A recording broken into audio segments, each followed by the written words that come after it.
Well, good evening and welcome everyone. My name is Eddie Paul. I'm the Senior Director of Library and Learning Services at the Jewish Public Library. Before I introduce our two guests, it was only within the last few months that our institution finally adopted a territorial acknowledgement. And given the content and context of this evening, it's obviously appropriate to begin this event, which we hope to structure as more of a conversation than just a couple of lectures. The Jewish Public Library is situated on the traditional territory of the Kanyan-Kahaka people. This land was also a diplomatic gathering place for other Iroquoians and Algonquians. It has been the site of exchange, creativity, and storytelling for thousands of years. We are grateful to be able to cultivate dialogue, imagination, and lifelong learning here. In the first annual report of the Jewish Public Library back in 1914, our founders came out with a statement of 9 principles that formed the substrate of the JPL's mandate.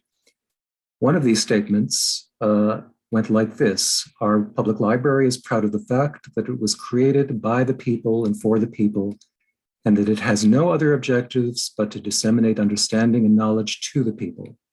Now, I've come to refer to this in private conversation as Reuben Bryant's Gettysburg Address. Reuben Bryant was one of our 2 co-founders, but it needs to be understood in the context of the original Yiddish for the word people or folks, whose literal translation is people, but it's really should be understood as nation. And in the context of this evening, this nuance is important to keep in mind. To varying degrees, ideas of nationhood circumscribe the 2 books that the authors will be talking about this evening. Lost Tribes Found, Israelite Indians and Religious Nationalism in Early America by Matthew Dougherty traces the history and development of the idea that Native Americans were thought to belong to one of the lost tribes of Israel. And that idea that implanted itself in the minds of Anglo-Americans and some indigenous people in the United States in the late 18th and 19th centuries. Now, the title for this evening's event, Son of the Weary Foot, originates from a reference, I think it's in David's book, and it's attributed to a 19th century rabbi, an Orthodox rabbi, Isaac Leeser, who in 1852 wrote in his newspaper, using the euphemism, the wandering Jew, which, as you all likely know, isn't even a Jewish legend, but a Christian one. He used the term son of the weary foot. The Jews Indian, Colonialism, Pluralism, and Belonging in America by David Kaufman focuses on the ambivalent relationships and attitudes early Jewish immigrants in the US developed with and towards Native Americans, but especially in the definition of their own whiteness. David also looked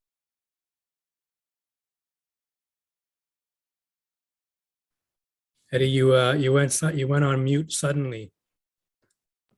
Strange. Sorry about that. Maybe a sentence or 2. Okay. Sorry about that. The Jews, Indian, Colonialism, Pluralism, and Belonging in America by David Kaufman focuses on the ambivalent relationships and attitudes early Jewish immigrants in the US developed with and towards Native Americans, but especially in the definition of their own whiteness. David also looks specifically at how, despite alternating attitudes of benevolence and aggression, the overarching relationship of Jews to First Nations was one of white settler to colonized subject, even when relations were positive. David Kaufman is the J. Richard Schiff Chair for the Study of Canadian Jewry in the Department of History at York University. The Jews Indian was published by Rutgers University Press in 2019. He's also the editor of No Better Home, Jews, Canada, and the Sense of Belonging, published by University of Toronto Press just last year. He serves as the Associate Director of York's Israel and Golda Koshitsky Center for Jewish Studies, and he's also the Editor-in-Chief of the journal Canadian Jewish Studies, Les Études Juives Canadiennes. Matthew Dougherty is an assistant professor in the teaching stream at Emmanuel College of Victoria University, which is part of UT. He studies the intersection of religion, politics, and emotion in North American history. Among his interests are religion and empire, religion and the land, and theories of emotion and effect. His work, Lost Tribes Found, Israelite Indians and Religious Nationalism in Early America, was just published late last year. I had both of them. if you can see them in my little square here. But if they're available in your local library, I'd strongly encourage you to read them. Now, the format for this evening will be more of a conversation between David and Matthew, and you, the participants, obviously. I'll be jumping in at various points, but this is a learning event, and as such, it's intended to carry a spirit of reciprocity and exchange. Because this is a Zoom event, however, we'll ask you to remain muted to avoid any distortion in feedback. But of course, if and when you have questions during the next hour or so, please either put your question in the chat or indicate that you would like to address one of the authors directly, and I'll ask you to unmute. With that in mind, please welcome Matthew Dougherty and David Kaufman. And I think, David, you're going to start. I am. Let me just start by saying thank you so much for inviting us, Eddie, and for all of you for coming tonight, and for the JPL for hosting. So the plan is that I'm going to just speak a little bit about Matthew's book, and then Matthew's going to speak a little bit about our book, and then we'll do a Q&A. Matthew and I have some questions that we could pitch to one another, and I think that Eddie might as well, but we would like to hear from you all as well. So briefly, Matthew's book, Lost Tribes Found, is really a wonderfully tight book that it basically unpacks a set of variations of the claim that American Indians descended from the lost tribes of Israel in America, roughly from the time of the colonies, right from the Revolution to the eve of the Civil War. And it's a book that describes and analyzes in pretty careful detail how distinct groups of Americans, evangelicals, evangelical reformers, Mormons, and Jews and some Cherokees used these different stories about Israelite Indians to think through questions that they had and problems that they faced about empire, about religion, about nationhood and what it meant in distinct ways from one another. So it's about the uses of these stories, not the veracity of the claims that Indians descended from the lost tribes. The book it foregrounds ideas about religious nationalisms in the plural, the idea that different groups of people who are in, what becomes America have a sense of their own nationhood, as Eddie suggested, and that these are deeply inflected with religious ideas, and that they use theological claims and imagined connections between the pre-colonial history of North America and the Hebrew Bible in order to promote very distinct visions of their respective futures, or the futures of these communities on American land. So they use religious ideas, in other words, to shape and articulate their feelings about land and about belonging and about their own futures. In the first draft of what would eventually become my book, I actually had like 100-page chapter on the Lost Tribes claim that I eventually just jettisoned altogether from the book. And I'm really glad that I did, because Matthew's book is way better treatment than I would have done in even like a shrunk down chapter if I could figure out how to squeeze it into my book. So I was really delighted to read it. Now, I just want to say that although the theory, and really be clear about this, the theory that American Indians descended from the lost tribes of Israel, or were some other biblically inspired people, or had made contact with, ancient Phoenicians or some other sort of moment in the biblical history version, like the idea is hokum. And it was actually widely discredited, even as it was promoted. And it was put forth by a dazzling variety of claimants. And Matthew's brilliance in this book is his very careful unpacking of what these claims did for those who made them, and for what the variety of uses of these claims says about the kind of bigger and more important themes about American history that were important in this period, about empire, which in Matthew's reading is the dynamic that kind of structures and integrates all the actors that are involved in life in North America, but also about nation, which is not one fixed thing, but a very fluid sense that different people, different groups have different religiously and politically inflected destinies, and how they see the future playing out about their own nation. And of course, about religion and what he wisely brings in as emotion. So look, the book never loses sight about the larger transformations of early America. And here I'd say that the fact of disestablishment, that the early American project does not have an established religion, which creates a kind of religious intensity and a religious pluralism. That's part of the landscape of all these competing religious ideas.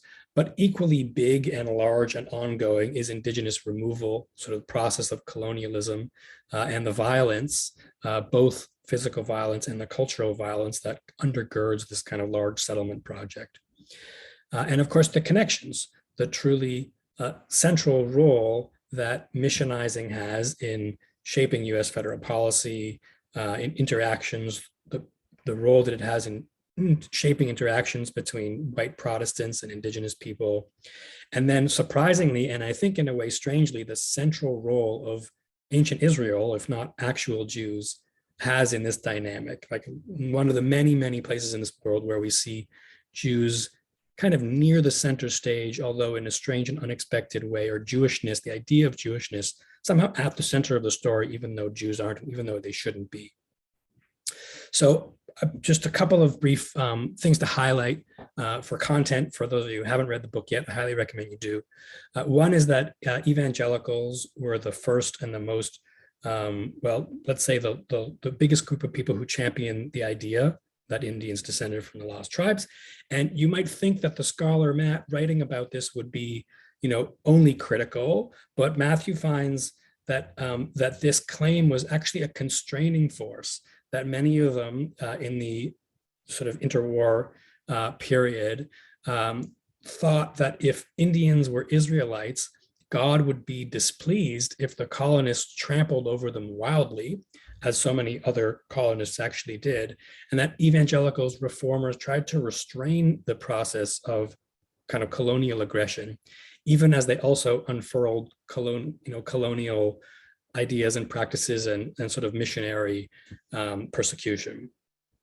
And there's a very different group, the Mormons, who created an entirely distinct history of pre-contact America that placed the drama of God's redemptive vision for history, the future, the past, and the future in America, like a totally made up version of the past, and use the idea that the Indigenous people to North America were connected. I don't know if we need to, like, how much I should explain, but they're connected to their version of biblical history as Lamanites, and imagined an army of these converted Israelite Indians to do battle with the United States, who had excluded them in order to build a new Zion that they hope to transform, a kind of religious vision for America and the world.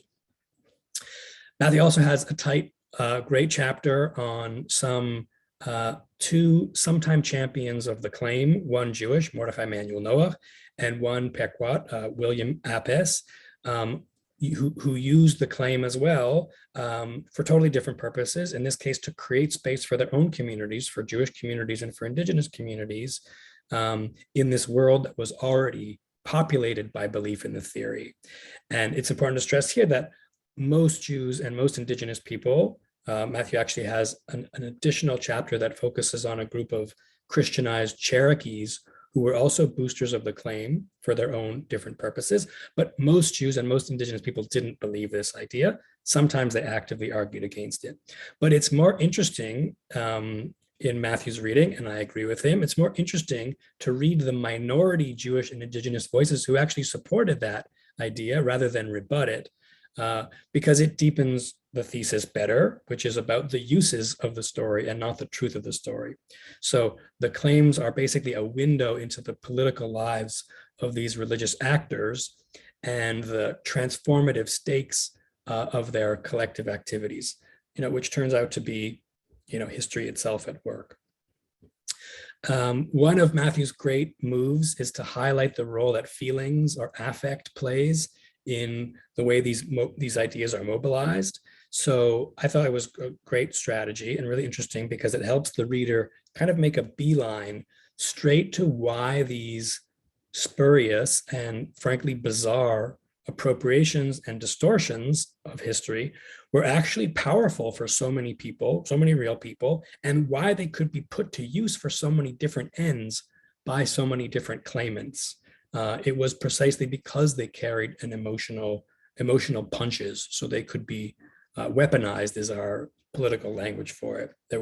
So where evangelicals were really anxious and concerned to reform society, Mormons, at least early Mormons, had a lot of anger at the mainstream US and the government for persecuting it. And Jews and indigenous claimants took pride and felt pride in their own community's hope for better futures as they saw the possibilities. So there are so many amazing points. I just want to highlight a couple more small ones, and then I'll pass the mic. One is that if you take all these stories about Israelite Indians and read them carefully, that you have a kind of comparative religion. It's a kind of scholarly practice that looks at, at what actual indigenous people are doing and the textual basis of ancient Israelite religion. And you see all these people, despite their investments, doing this kind of careful analysis that kind of predates academic study of comparative religion. I thought that was a great point.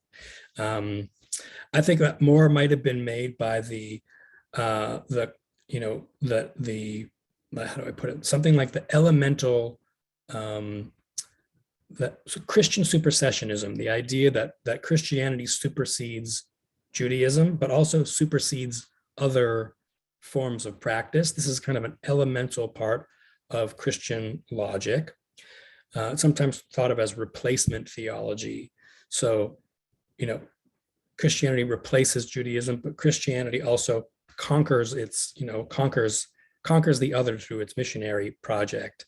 And so the Israelite Indian theory does some of this work, a kind of recapitulation of a supposed religious victory, just as it did, just as it triumphed over Judaism and overcame it and brought something better, so too would it, do the same process in America with respect to indigenous people and their religious ideas. And then one final point is just that there's, very difficult project of separating race from religion in 19th century American thought. And so while these ideas kind of harden, later in the 20th century, and we see them as separate things, they're really quite blurred through the time. And I think Matthew does a really good job of highlighting this important dimension as well. So I'm going to pause there, although I have lots of other things that I could say and lots of questions for Matt. But that's my little introduction of his book, and maybe Matt, you'll tell us what I got wrong, or if you want to respond to what I had to say before you do the reverse. Oh, no, I think that's a great summary of sort of the what is going on in the book, and you got to many of the, I appreciate how you got to many of the theoretical nuances as well as the outline of the argument. So I think it's totally fair. So I'm going to talk a little bit about David's book, The Jews Indian. Just to sort of remark on form and why I think you should read this book, The Jews Indian, Colonialism, Pluralism, and Belonging in the Americas, which I have in here,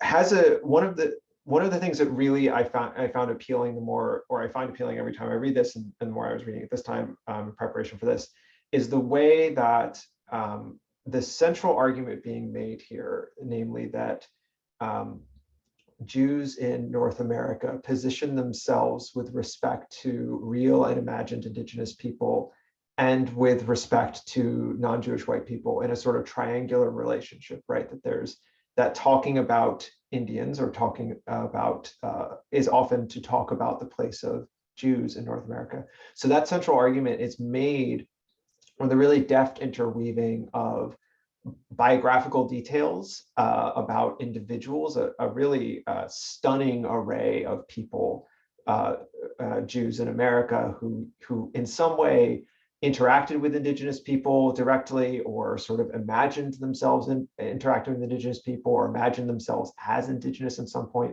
just over a whole swath from the mid 19th century, mostly to the 1960s.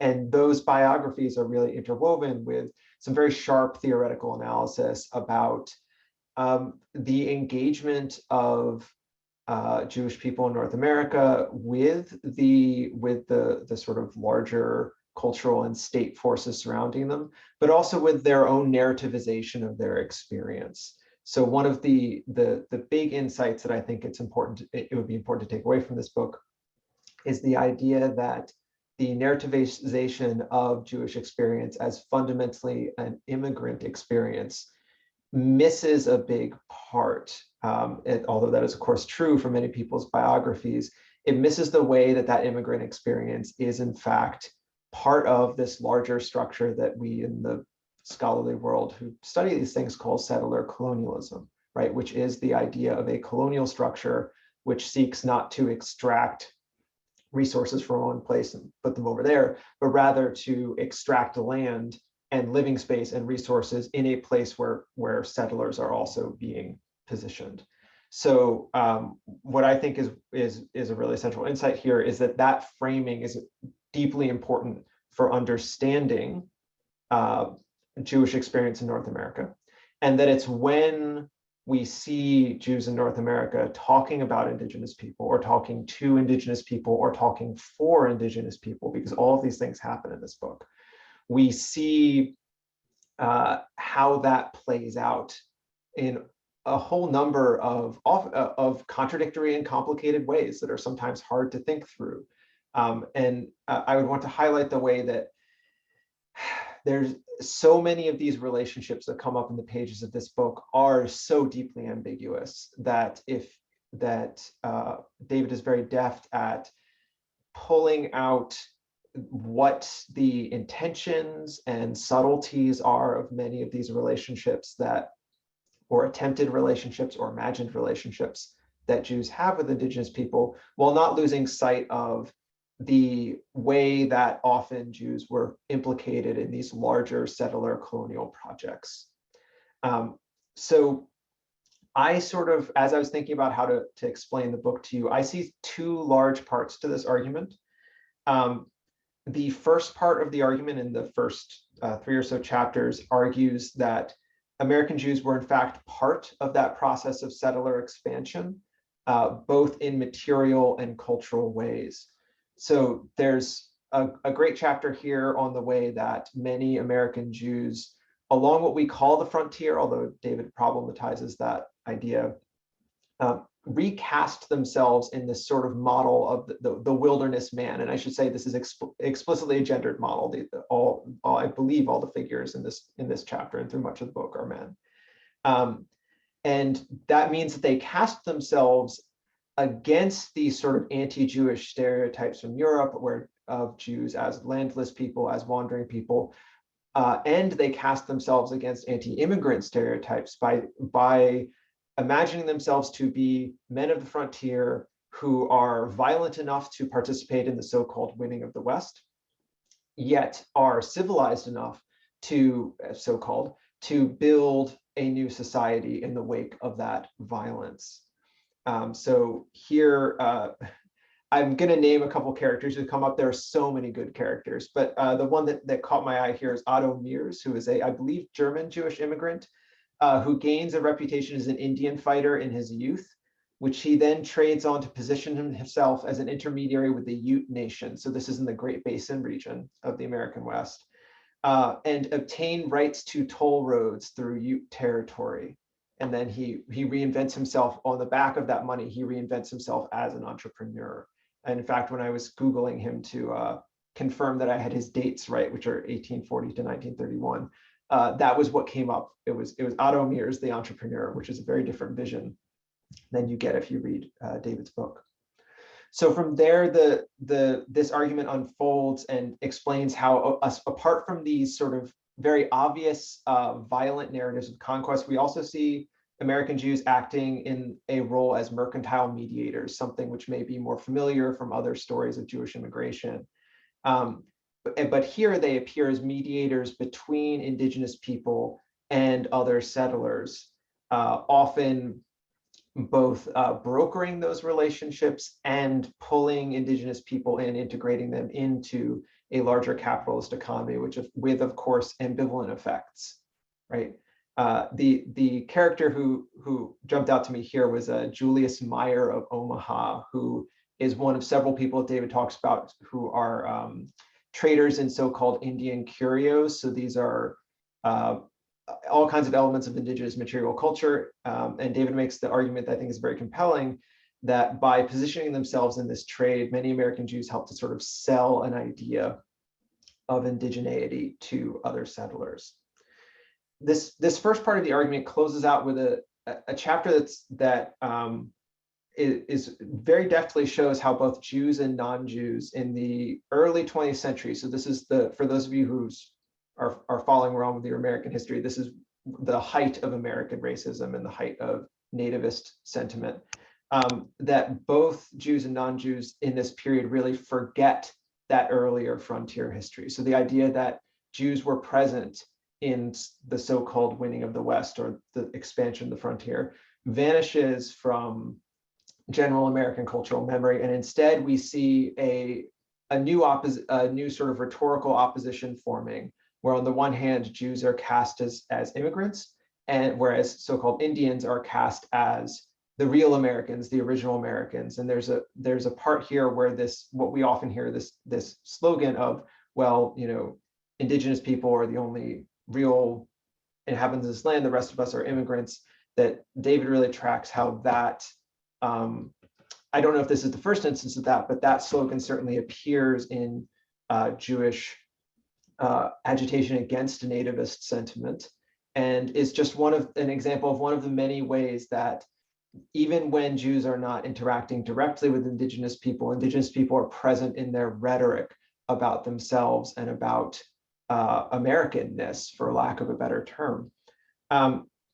So what this first sort of part of the argument really drives home is the way that the experience of Jews in North America was a settler colonial experience, both in these very material ways that, as I discussed, there are all kinds of figures in this period who are Jewish, who are participating in the material dispossession of indigenous people, but also in these more cultural or rhetorical ways where indigenous people become part of the way that Jews are narrativizing their own presence in North America and imagining themselves in relationship to other groups in North America. The other sort of large part of the argument unfolds in the back half of the book, and here what's happening is that both images of indigenous people and real indigenous people are involved in Jewish self-definition and interaction with American liberalism through the 20th century.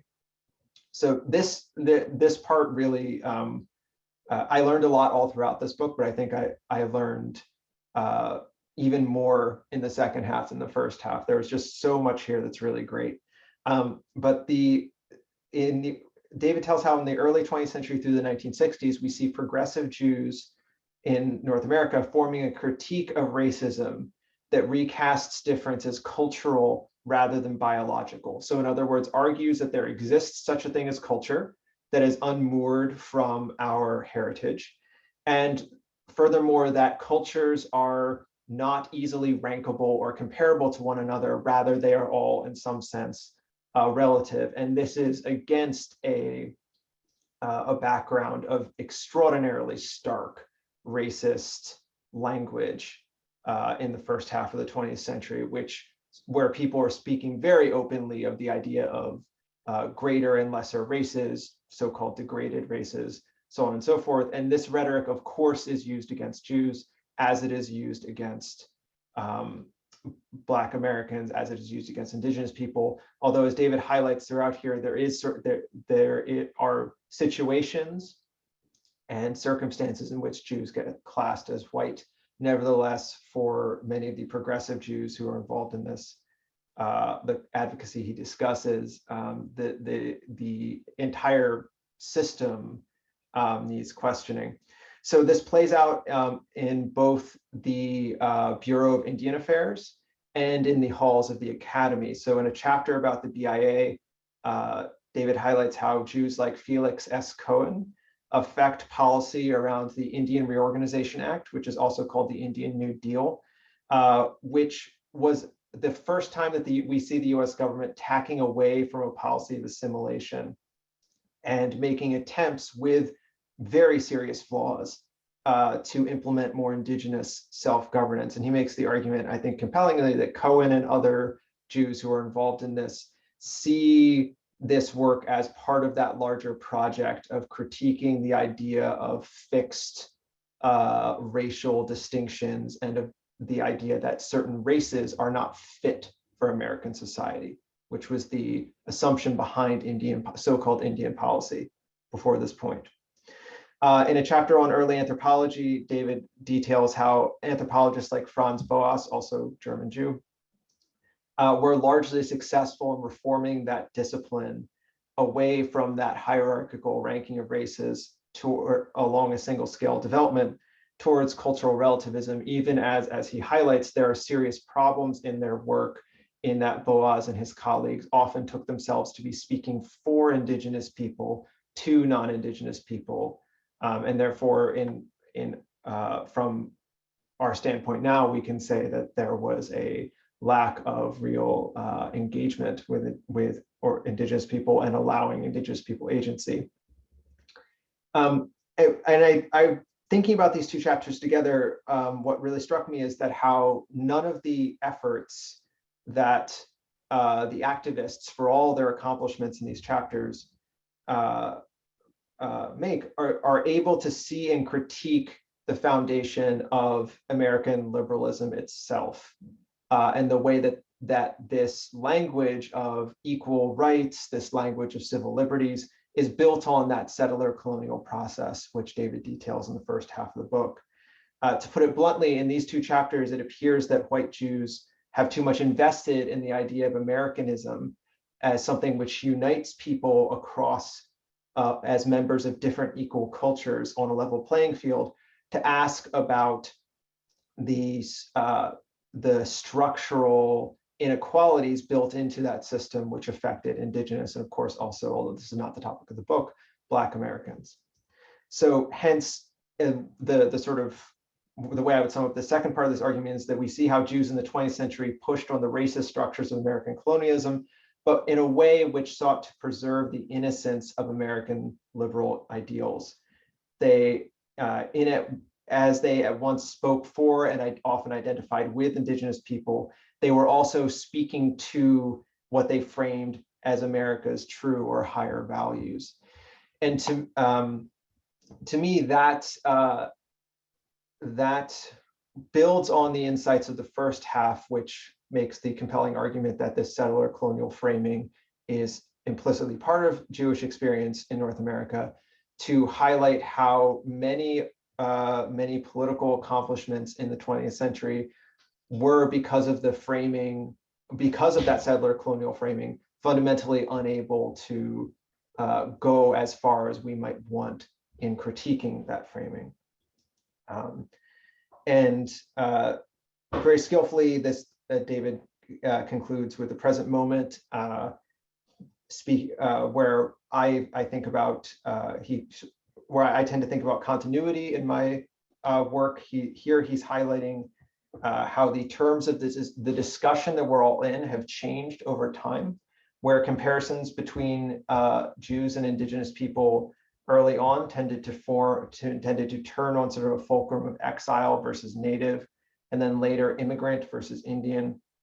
That now this fulcrum has turned around to the oppositions of the category of settler and Indigenous, which quite rightly, I think David points out that this is now when we have these conversations, when there continue to be conversations that compare Indigenous people and Jews in North America, that often those conversations are still about the place of Jews in this country and in the United States, and implicitly or explicitly about what that position should be after the formation of the State of Israel.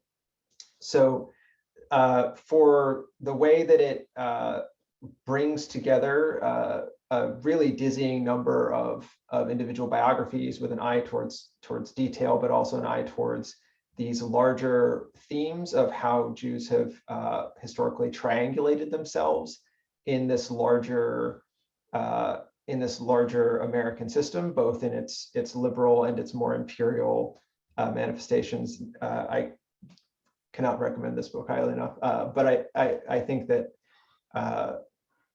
that central argument to me, and this is maybe a place we can go, that central argument really reframes the way that one can speak about Jewish experience in North America by pointing to its inseparability from those histories of colonial dispossession. So David, I don't know if there's something that I missed that you want to add on there. No, it's just a hoot. It's really trippy to hear someone else talk about your work at great length. I enjoyed that very much. I have a ton of questions for you. I think there's a lot of interesting overlaps and overlaps between our work. And I think, I have a ton of questions for you, but I think I'm going to hold myself back so that it's not all just us talking.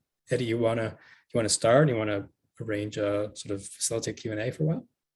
A couple of questions, which hopefully will elicit other questions. I was listening, I think, as I mentioned to you before we started, I was listening to a similar event you had to launch the book a few years ago.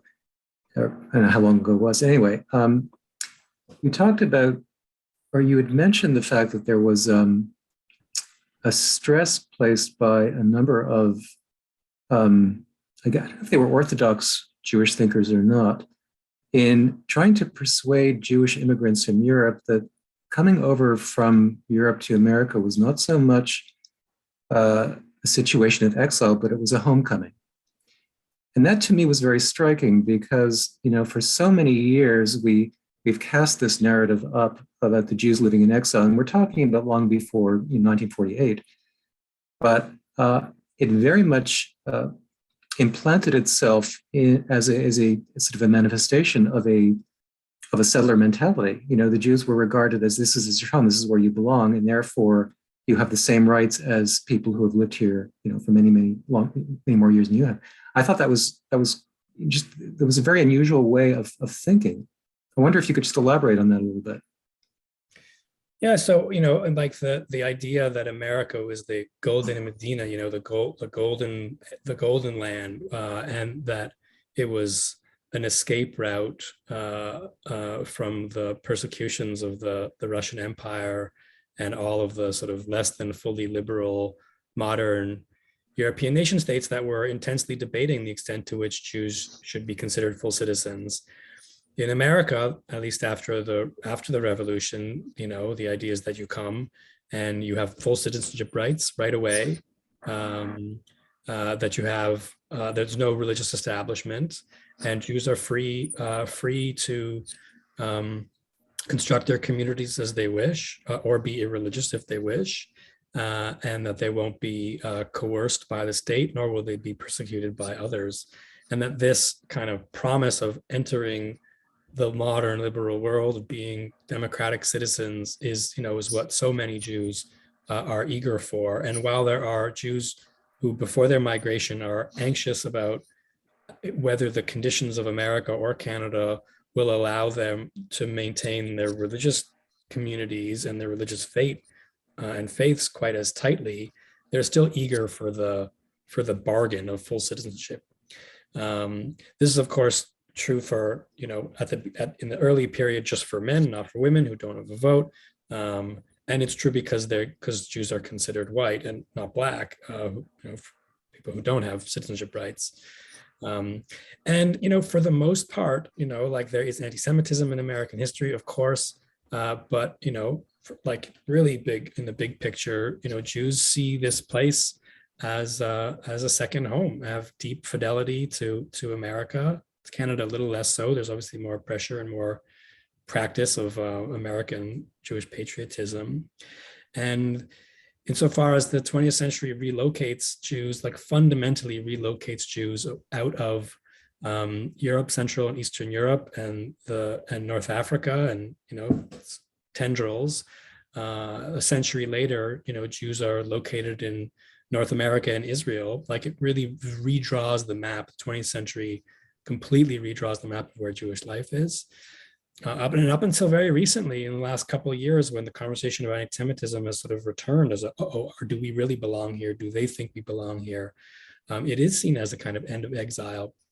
And I suppose I thought to use this kind of language in the book about Jewish encounters with indigenous people and ideas, because the idea of Jews being in exile as a kind of spiritual condition, as a kind of pathology, a social and psychological pathology of being in exile, seems to really disappear in America. Jews are very much at home. It's a process that they take to feel at home, but it's a process that they do undertake, and it has a kind of redemptiveness to it, and they choose not to see this as one more depressing place where Jews, get beaten up and get denied rights and get denied opportunities, and instead get to enjoy it. And I thought this would be interesting to look at with exile in relationship to this, the flip side of the coin of exile, which would be the idea of Aboriginality, someone who's always and essentially from the place.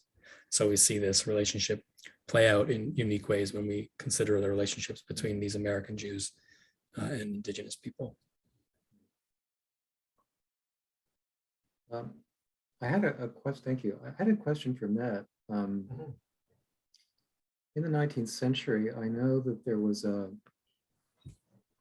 great there was a decided attempt by a number of people throughout the world to claim descent from the lost tribes, not just Native Americans, but I know that there was some strange theory that the Welsh were descendants of one of the lost tribes because people saw cognates between Welsh and Hebrew. I mean, this is ubiquitous. I'm wondering if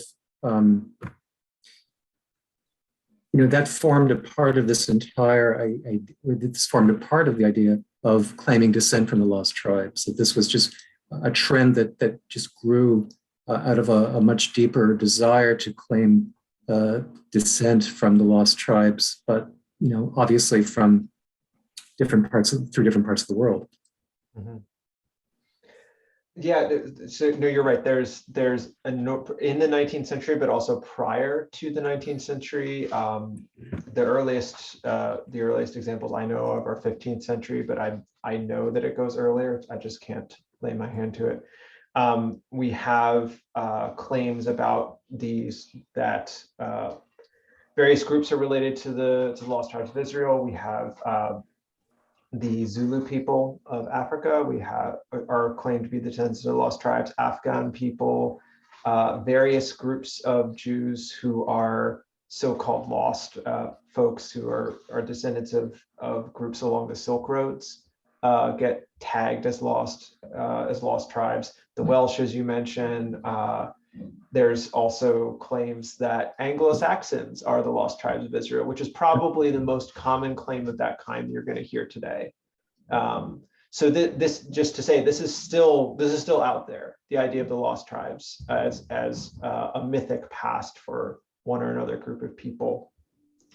And I do see this as being a part of that larger cloud of attributions. What was interesting to me about it was there's a real period of intensity of it, and an intensity of a particular identification between indigenous people and the lost tribes of Israel, which, as David said, was disproved, but also, was frankly, had sort of vanished in North American discourses by the end of the 17th, beginning of the 18th century. And here it is 100 years later, 100 years after the last time it was sort of a respectable idea in what would become the United States, that we see it flourishing again in the wake of the revolution. So that's really where the genesis of my project and my rationale for zooming in on this one particular set of conversations. But you're absolutely right that there's all kinds of claims made about the so-called lost tribes. And they're often located at sort of the edges of colonial expansion is where we see these stories proliferating. Can I follow up on that, Matt? I have another question for you. I was thinking about if and how the story looks different in Canada than it does in the United States. Did it happen the same way here? Mm-hmm. Did it happen at the same time here?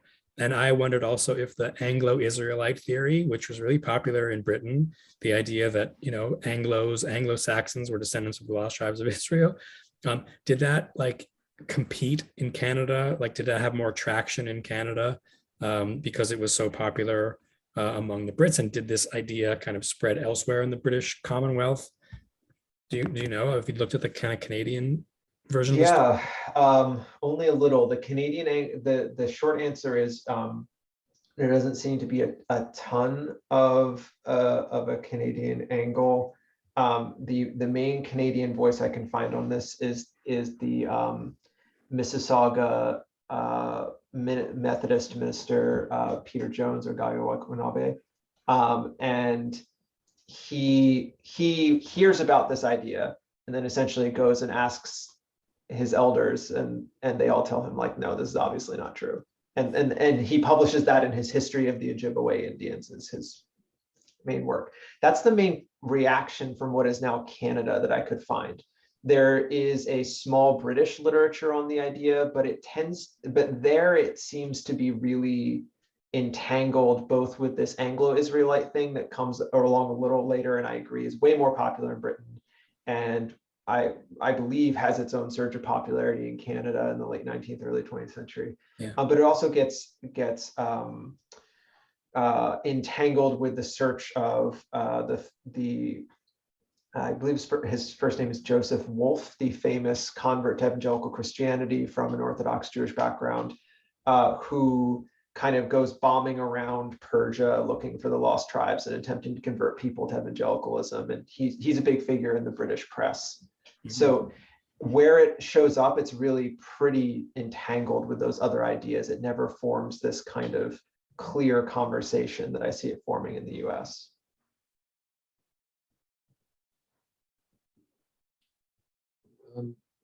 If I could just jump in with one question before we get, I see only one question in the chat. We can get to it. I guess it's also, this is a question, and well, for both of you maybe, but maybe more specifically for David. As we move into the 20th century, attitudes start shifting a little bit. Well, probably more than just a little bit. Was there a sort of a concerted effort for Jews to become less white, as it were, in terms of their attitude to Native Americans? There's certainly a liberalization. There's more of a progressive attitude. I think you're right. As people, as the 20th century unfolds. At what point did that start? I see that starting in the wake of the 60s of the civil rights movements, after the African American Civil Rights Movement and the Chicano, the Latino liberation movements, and second wave feminism, and a kind of moment starting in the late 60s when it's when it's cool to have to be different, when it's cool not to be white and mainstream, to have a history, to have a culture that's a little that's in opposition to the mainstream. And so the Jews who were sort of Episcopalian in public and Jewish in private, as they would say about the 50s, their kids were much more likely to wear a kippot outside of synagogue, to pull their tzitzit out and walk proudly, and develop a language and a discourse about Jewish uniqueness and Jewish pride that kind of mirrored and took a page from the Black Civil Rights movement. This was also post 67, when sort of Israel pride, Israel fear about Israel's future and its pride and its military prowess, kind of a militancy, also kind of takes off. So I think we see this really only in the 70s, like this late 60s and 70s, and it is a noticeable change. There's like, anyone's interested, I could point to some scholarly writing about this that I think is documents this transition pretty well. Just to follow up on that, I had a question emerging from reading your book, David. There really seemed to me like the activists in your second section seemed extraordinarily reluctant to make, as you're talking about, to sort of highlight difference, but that also comes up in sort of a reluctance about language of nationhood, right? That whereas in the period that I'm studying, right, we have Mordecai Noah who's making this claim that's very clearly, like, he refers to to Jews as the Hebrew nation, right? That there's this very strong nationalist viewpoint. And you had this great observation that they preferred to see themselves motivated only by science and liberalism, not ethnic investment. So I was wondering if you could expand a little bit more on the way, not only that there's this racial shifting, but maybe also this attempt to speak for sort of universal values that's animating these projects. Yeah, I mean, first of all, I will say that had I read your book came out before mine and I had the benefit of reading it, then I might make more of the kind of category of nation and how it changed after the period that you study, since I don't deal with it that much, so I didn't know much about it. So I might have made that discontinuity sharper, because as you pointed out in your remarks, I think that's important to do, to see all of the ways that these relationships between Jews and Indigenous people actually change, and the terms and the language change.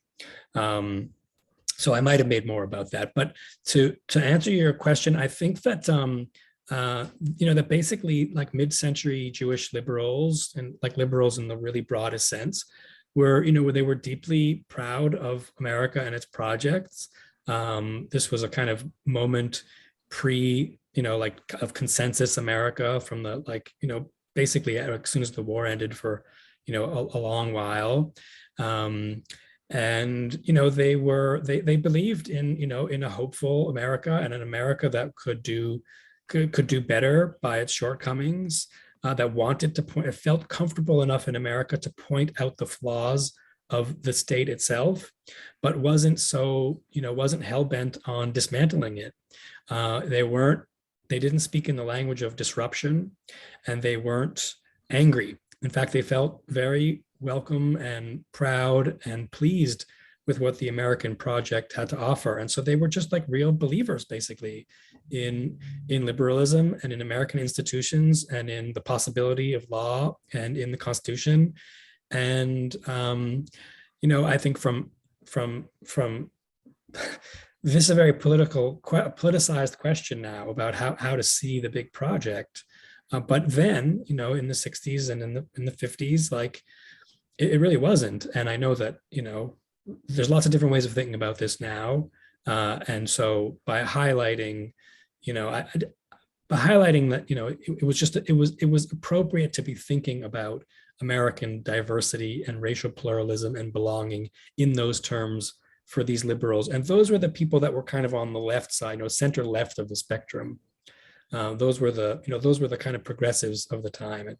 And a lot's changed since the 60s and since the 80s and since the 2010s. And so the conversation looks different about this now. But I wanted those subjects to sort of appear as I think they rightly should be understood in their own context. This is what we historians do, even though the conversation now makes them look different from how they saw themselves as well.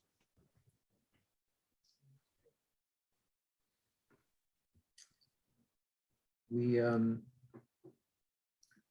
before we started, both Matt and David had asked how long the session is going to be, and I said, well, people's attention starts to waver about the hour mark, and we're about 5 minutes before the hour mark. I see one question in the chat, and I'm not sure if this really deals specifically with either of the books. This sounds more like a personal question, but the question reads, what involvement have you had with First Nations, Native Americans in Canada or the US? I don't know if this is directed to both you, David, and Matt, or not, but if you want to go ahead and answer, just go ahead. I can speak to it. I see the participant, I think it's the same participant, also asked about the Jay Treaty. I'm aware of the terms of the Jay Treaty and the way that allowed free movement for Indigenous people in North America, although I'm also aware that the terms of the Jay Treaty have not been upheld by either Canada or the US to their fullest extent. So that's certainly a live issue. So my book has some Indigenous perspectives in it, but mostly it's about settler writings about Indigenous people. This has a lot to do with who was controlling the mechanisms of production at this point. For the chapter that is about Cherokee people, I was really fortunate to have a grant that allowed me to spend some time in the Cherokee Nation in Oklahoma, And I interacted with some scholars there, particularly the head of their archives was very helpful, although their archives actually did not have anything for me. He had to point me to other archives, but I appreciated his time and some advice and cautions he gave me. But I would say that the project does not rise to what I would ideally want for my future work, which is work that would emerge from the priorities of Indigenous communities. And so I'm again very fortunate to now be part of a SSHRC grant where one of the partners is Rainy River First Nation, and that's headed up by Pamela Klassen here at U of T. So it's a new project. I don't want to take up a lot of time talking about what I'm doing next, but just to signal that that new project is hopefully going to engage in a more robust way than I was able to, given the constraints of the first project. And I'll say briefly that my book's the historical one, so the sources that I went and tried to find basically sources about Native Americans in Jewish archives and find sources about Jews in Native American archives, most of which are state archives. Didn't put me into direct contact with Native American leaders, but since the publication of my book and in the publication of articles after that, I've been mostly had interactions with with fellow scholars who are interested in Indigenous history, mostly through the History of Indigenous People Network at York University, but also in talks that I've given to communities, and sometimes these are partnered with Indigenous communities, and sometimes we do panels and stuff together. So it's mostly been as a direct result of the actual research. Not sure what you're after with the question, but that's my simple answer. I was going to ask, there's a question from Margaret Sproston. If you'd like to unmute yourself, Margaret. Yeah, I think I have now unmuted myself. I'll let myself be shown.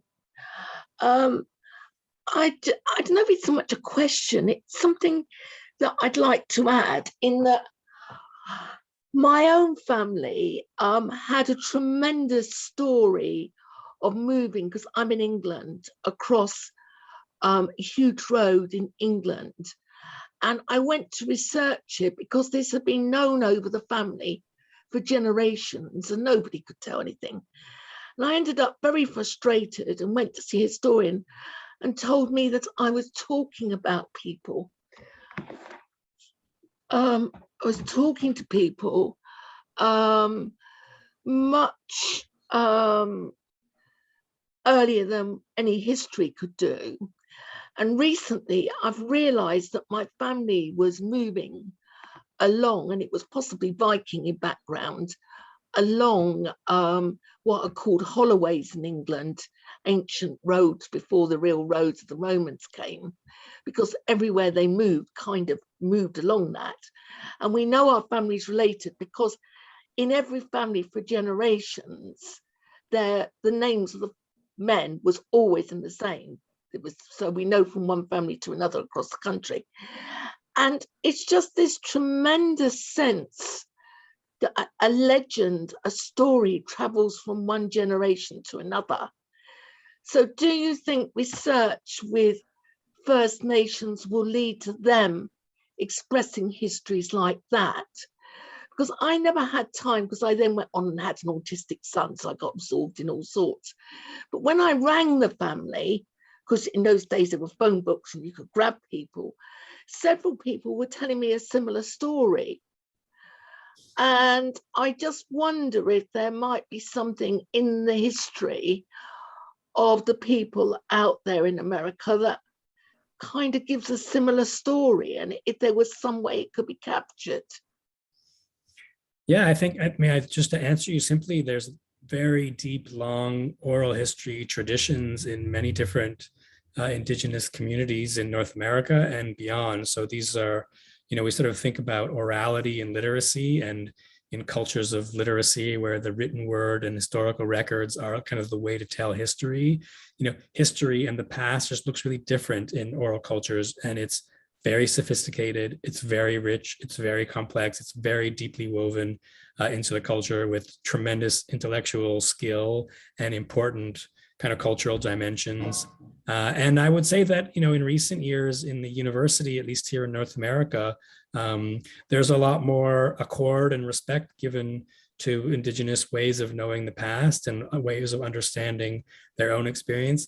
And that the historical profession is kind of starting to adjust to think about ways that these other ways of knowing the past may be fully legitimate and taken into consideration, and even forced historians to change the way they think about history.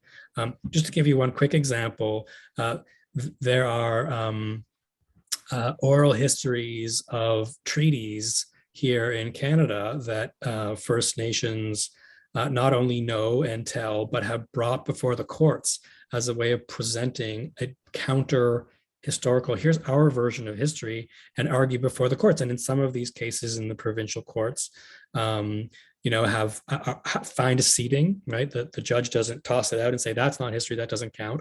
But there are cases made for how oral history has a place, not just, in historians in the halls of the academy, but actually in the courts. And so there's definitely movement on this front, very much so.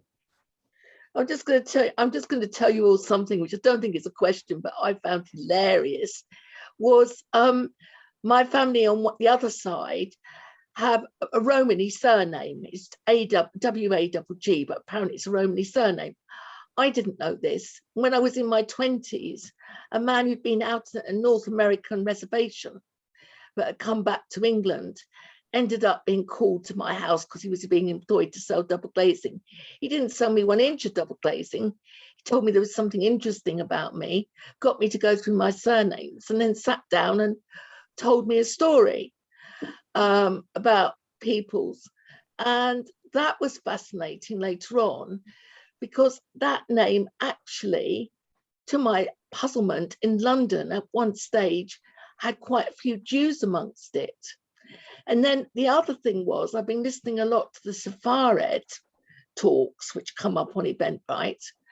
And there were people in Italy, though it was much more recent relatively, remembering 1492 just in their culture, remembering that there was something strange about their background and trying to decipher it. So I'm just throwing it in there to say it's just so very interesting. And I found what was fascinating was it was almost as if my family were trying to tell me something. And I got in a lot of trouble with a lecturer on Australian art by saying to her, from my own family experience, I could understand the dream time.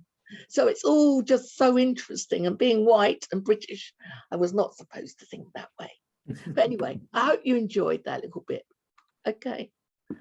I found that very valuable, what you both have said. Thank you. I wanted to just pick up on something very quickly, David, as a sort of a response to your response. A few weeks ago, I ran an event featuring Jason Lustig from the University of Austin, who just came out with a book called A Time to Gather about Jewish archives. And one of the things he writes in his book, it was just one of those moments that, you sort of know it, but you never knew that you know it, that up until a certain point, Jewish history was oral history. And it was only when it started to become recorded and formalized and structured and somehow imbued into the canon that we necessitate, somehow the need to record this memory and to log it and to organize it and structure it, unfold it into archives. And so in a sense, one of the things that happens when you are forced to record your history is that history and that narrative becomes a commodity. And that was my point in the event a few weeks ago, is that whoever controls the narrative also controls, pretty much everything else. And, we have found this with our own institution battling, it's a battle over narratives and who tells the story. But, this is just one of those things that you don't normally think about. And it's so obvious. So I found that very striking. I have 2 comments for you. One about Canada, specifically Canadian Jewish archives. There's a wonderful dissertation that has not been written into a book yet by a young scholar who now works at the Archives of Ontario. His name is Amir Lavie. Amir was on the panel, actually. Oh, I see. Good. So Amir was on my panel. Yeah. Amir wrote a really fantastic book about the ways that the different Canadian Jewish archives in Winnipeg and in Montreal and in Toronto all took shape around the same time, but with very different narratives, with different collecting mandates, with different perspectives on what to collect and why to preserve and what to display and stuff like that. And there are basically three different takes on the Canadian Jewish narrative. And even though they all emerged at the same time and built institutions around the same time. So it's, it's a great example of the observation that you're making. I want to make one other one about kind of back to Margaret's point about orality, or the one we're, tripping on with orality and literacy, and kind of, the fact that, we call, in Judaism and long religious tradition, there's the oral law, the oral tradition, which now when we study it and think about it, it's a written oral tradition. We read the Talmud's description of the oral tradition, and it's been sort of textualized. But of course, it was oral for a long time before, there was a decision to write it down. But there was also lots of practices that carried right through to, to the 18th century or even the 19th century, where you would learn something about how to be Jewish from the ways that your parents did it in the home. And when the codes of law began to write down, how to keep kosher and, and kind of write down the minhagim and the ways that we do it, then it becomes canonized and loses a certain kind of plasticity. But you also invest in the authority of the written word, where these, boys would go off to yeshiva and they would learn and they would write, and then they would consult the halachic books on how to do something, instead of turning to the mimetic tradition of imitating what your mother or your father did. And you have a kind of movement away from the home and into something that was in the books that could capture a much bigger territory. More people would end up doing the same kind of thing over ever larger parts of the Eastern European, Jewish world. And there was a kind of homogenizing that happens in the process of writing stuff down, and maybe a more a way of making it a little more stagnant too. So there's lots of repercussions. I'm not saying it's good or it's bad, but there's lots of repercussions in moving from orality or performativity into a literate kind of, text-based world. It's a very good point. Can I ask, Matt, can I ask you a question? I wanted to know if you've, like in your book, it's Christians' view of Jews and of Indians that are really central. There are Jews that respond, there are Indigenous people that respond, but these are basically about, Christian ideas. And I was wondering, like, if and where you find any resonance between, okay, so a long time ago, we have these evangelicals who are really anxious about imperial expansion, partly because ancient Israelite Indians play an important role in their idea of what God has in mind for the future, for redemption. And I wonder if you see resonance in today's Christian Zionism, which is, a little bit of an uncomfortable subject for some Jews to talk about, which is to say a really deep Christian religious evangelical investment in Jews, in the idea of the ingathering of the exiles. They don't really talk about it as lost tribes in particular, but just pulling all the Jews together from the diaspora and having them all be in Israel so that the rapture can happen, so that, that the end of days can happen, which is, a future that Jews won't get to enjoy, but is really essential for contemporary Christian, millennial hopes and fantasies. But it plays out in the world in really different ways. So I wonder just if you have like thoughts about how that's connected to, or. Yeah, no, that's a great question. So there's both a continuity and a discontinuity. The continuity is that we're once again living in a time when, and this is not always the case in American history. I think often folks make the mistake that it is, but it is not. We're once again living in a time where specific millennial scenarios, so those are specific scenarios that will come, that attend the prophesied return of Jesus of Nazareth to reign over the world. Are that specific versions of those scenarios are once again at the center of policy, right? That there are in fact, that these scenarios are in fact a central part of the political landscape and the question, very much the question of how America as a nation should behave. right? So they're tied in this way to American nationalism. So it's not just, we think X, Y, and Z are going to happen, so we should act in this way, but rather we see America's entire project as being framed within these larger scenarios. So I don't know if I would call that cyclical, but it's certainly something that is back again that was significant in the first half of the 19th century. Where there's a disjuncture is really that the folks that I write about were really afraid that God might not bless America. They were very afraid of that. Mm-hmm. And I just don't see that fear in the same way. I think that there's kind of an assumption that America is going to have a millennial role, and that its relationship to the state of Israel will have a millennial role in these Christian Zionist discourses. But there's much more of a sense that the United States needs to be defended, but it will be victorious. And this is tied to shifts in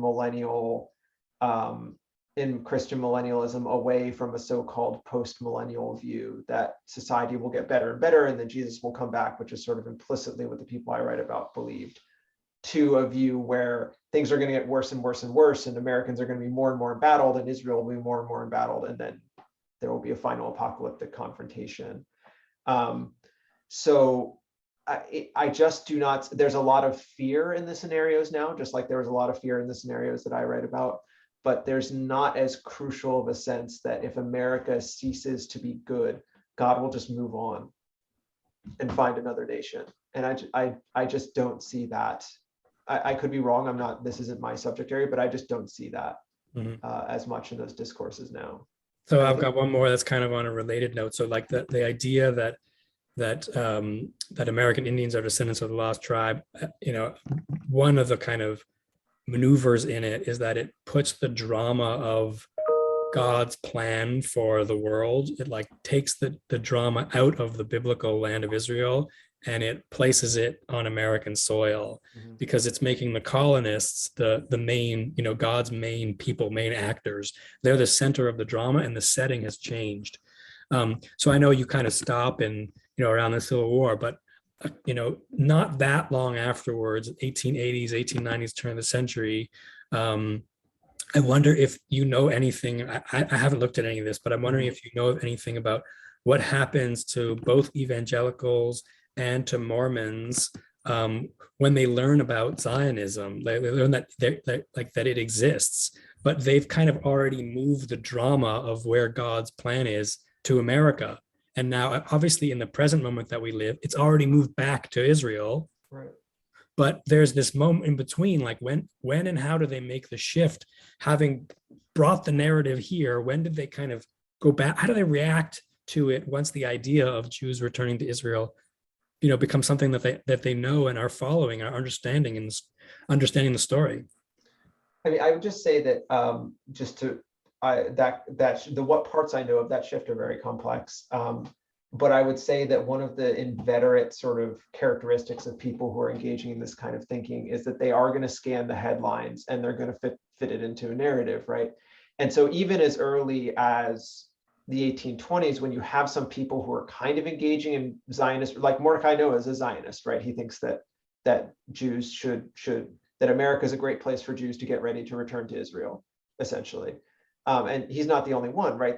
They're keeping these rumors that circulating these evangelical magazines that the Rothschilds are planning to buy up land in Israel, and therefore facilitate the return of the Jews, so-called, to Israel. So I would just say that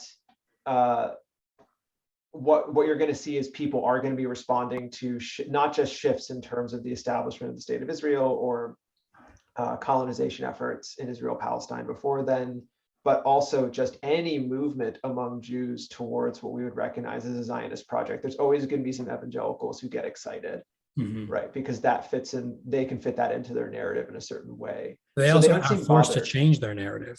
Right. So it's like, it's tense, but I can imagine the support very easily, but they have to rethink America as like the place where this drama is supposed to happen. Right, and for the people where that's most the case, so this is the Mormon movement, so that's Church of Jesus Christ of Latter-day Saints is the largest movement growing out of that early movement.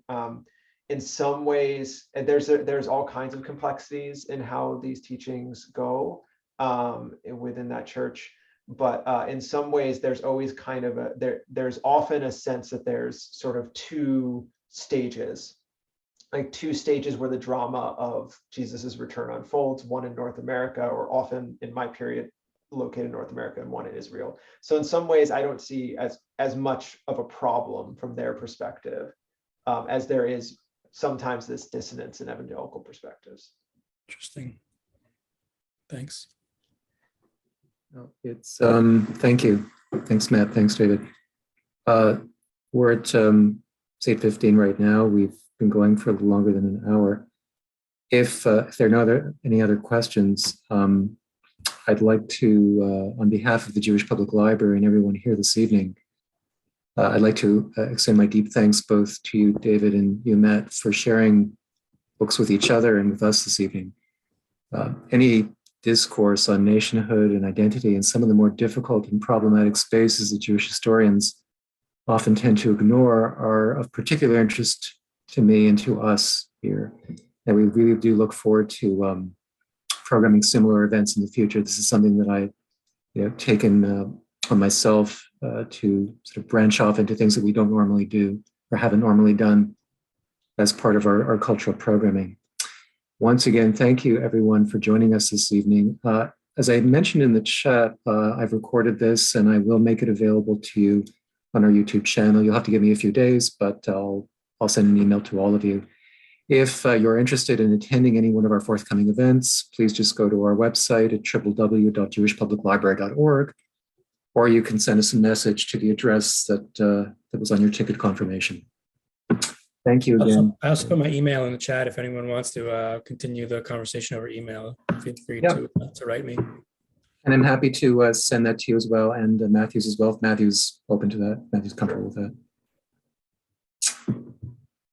Thanks, everybody. Thanks very much. Thank you very much. Thank you very much. Have a good evening, everybody. Take care, y'all. Thanks.